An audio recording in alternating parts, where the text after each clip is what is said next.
Does Jaws, the 50th anniversary, still have what it takes to be a movie classic? Or does the special effects send this movie into the abyss of overrated rubber shark nonsense?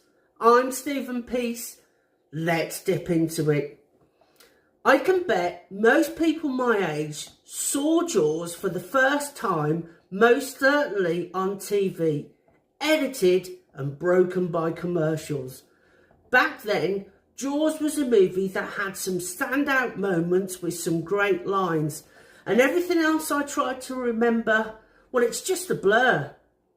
50 years later, remastered and rewatching with some intellect, Jaws is still the masterpiece it was then and deserves a review, so this generation can participate in one of the greatest movies ever made of all time.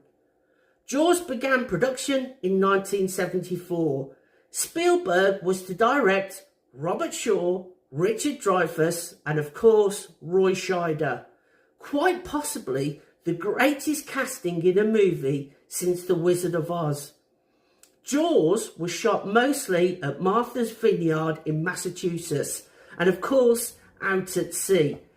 The production had trouble with the mechanical shark from the beginning, which over time did the film its biggest favour. Spielberg then had to minimise the amount of time the shark was seen and use props like the flotation barrels instead to announce the shark's presence. John Williams composed a signature music piece, and with an underwater shark's-eye view, instead of seeing a giant mechanical shark underwater, the suspense and the movie was made. What I loved about my rewatch was the practical use of effects, as back then CGI wasn't even a thing. Also, the victims looked like they really were being pulled underwater and apart by somehow being dragged across the bloody water's surface.